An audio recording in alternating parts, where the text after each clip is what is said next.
It started like any ordinary day inside the towering courthouse on Chartres Street, the air thick with history and corruption, but beneath the marble arches, something different was brewing. Judge Everett Langston adjusted his wire-rimmed glasses and scanned the docket.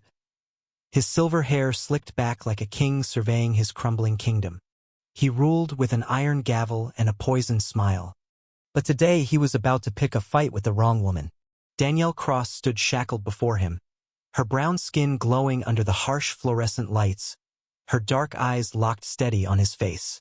34 years old, tall and unbowed in the orange jumpsuit they thought would humiliate her. But Danielle wore it like armor. What they didn't know was that beneath the calm exterior burned a fire sharpened over 2 years of deep-cover work.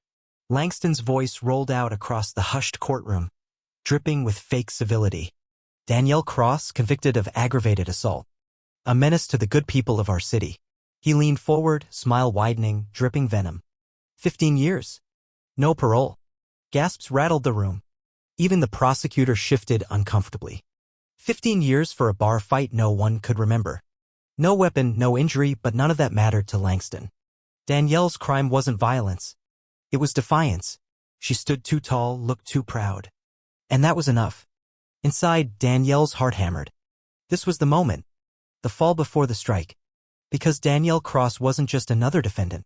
She was an undercover FBI agent, buried deep inside Langston's rotten empire for 2 years, gathering evidence of his bribes, backdoor deals, and the lives he'd destroyed to line his pockets. She had placed the bugs in his golf bag, tucked recorders behind his law books, slipped fake invoices into his files. Every smile she'd given him was a dagger aimed at his heart. Today was supposed to be the endgame. Serve a few staged hours in lockup, then the FBI would crash down on him with warrants, tearing his kingdom apart. Her handler, Marcus Reed, had promised it. By nightfall, it's over. But as the deputies hauled her toward the door, Danielle caught the glint in Langston's eye. Not arrogant suspicion. His predator instincts stirred. And as the doors slammed shut behind her, Danielle's stomach twisted. Something was wrong. Down in the holding cell, she sat on the rusted bench, feeling the chill seep into her bones. She counted every creak of the old pipes, every muffled footstep overhead. This was supposed to be the easy part. The sliver of twilight faded through a grimy window. No knock on the door. No extraction. Just silence. Danielle tapped her foot, breathing slow, disciplined. She trusted Marcus. Trusted the team. But this delay wasn't just bureaucracy. Upstairs, in his dark-paneled office, Judge Langston sipped bourbon and stared at her file. Clean. Too clean. No priors, no debts, no weaknesses. She hadn't begged. Hadn't pleaded. She'd accepted her sentence like a soldier. Langston didn't believe in coincidences. He called in his fixer. Nathan Griggs, thick-necked, scarred, loyal. Run her, Langston ordered. Top to bottom. And Griggs dug. It didn't take long before cracks appeared. A duplicate driver's license number. A buried connection to a dead woman. A red flag that screamed federal. Langston smiled. So they thought they could trap him? Send in a Fed under his nose? He wasn't about to let it happen. Back at the jail, Danielle felt the shift. Guards walked differently past her cell-less, mocking, more. Wary. The hum of fluorescent lights grew oppressive. Then the door clanged open, and 2 guards yanked her to her feet. Move. They marched her to an armored van. No explanation. No destination. Danielle's pulse pounded, but her face stayed carved from stone. If Langston was scrambling, he might slip. She had to be ready. The van rumbled through the night, rattling over potholes deeper into the belly of the city. Finally, it stopped at Orleans Parish Prison. Danielle was shoved out, fingerprinted again, rebooked under new charges, smuggling contraband. Fabricated. Planted. Langston wasn't waiting for the feds to make their move. He was burying her alive. Meanwhile, Marcus Reed paced inside the FBI field office, cursing the system bogging down their warrants. Political favors, old debts, all dragging them down when every second mattered. Danielle was alone, exposed. And Langston knew.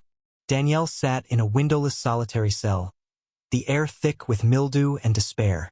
She could feel the trap tightening. But she had been trained for this. She wouldn't break. Late one night, a Guarda young one, barely out of academy, passed her cell. His eyes flickered with something she hadn't seen in days, doubt. Humanity. Danielle seized the moment. "You got a pen?" she whispered. He hesitated, then slipped her a stubby pencil.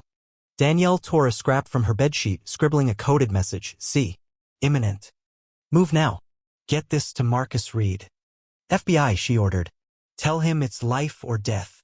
The guard swallowed hard, then vanished. Hours later, Marcus got the message. He didn't wait for official clearance. He rallied his team. They stormed Langston's chambers, tearing through files, hard drives, the bugs Danielle planted humming with evidence. Everything from bank records to militia contacts surfaced. They found proof of Langston's deals with extremist groups, bribes to city officials, kickbacks from private prisons. His entire empire cataloged and crumbling. And the news broke. Protesters flooded the courthouse steps. Free Danielle crossed signs waved under the harsh New Orleans sun. The story exploded. Judge Langston corrupt, racist, criminal. Langston watched it unfold from his condo, bourbon glass trembling. But he wasn't finished. He made one final call to Martin Bones Delacroix, leader of a paramilitary group. Their orders: create chaos at the protests. Turn public opinion back in Langston's favor. The next day, Delacroix's men blended into the crowds, sowing violence. But this time, cameras caught everything. Videos went viral: Langston's militia thugs throwing the first punches, starting fires. Public rage boiled over. Meanwhile, Danielle remained locked away, isolated. But the protests roared louder every hour. Politicians who once cowered behind Langston abandoned him. Federal agents descended. His allies melted into shadows. Cornered, Langston ordered an illegal raid on Danielle's holding cell, planning to accidentally silence her. But Marcus anticipated it. He intercepted the team, exposing the plan live on national news. Langston's last move failed. He was arrested, cuffed, and dragged from his courthouse throne. Protesters erupted in cheers as the man who had corrupted justice for decades was finally brought low. Danielle was released into the sunlight. Her head held high, her fists unclenched but ready. She had survived the crucible. The city roared her name. Justice, long delayed, had found its mark. In the aftermath, reforms swept through New Orleans. Danielle stayed with the FBI but quietly turned down promotions, choosing instead to mentor young agents, teaching them what she'd learned: that the fight against corruption never truly ends, and sometimes the strongest armor isn't a badge or a gun, it's the will to keep standing when everything tries to break you. Beneath the weight of history, in a city that had seen too much pain and too many false kings, Danielle Cross became something more than an agent. She became a symbol, a reminder that even the deepest roots of injustice can be torn out if you're willing to fight long enough, hard enough, and smart enough. And some fires, once lit, never die.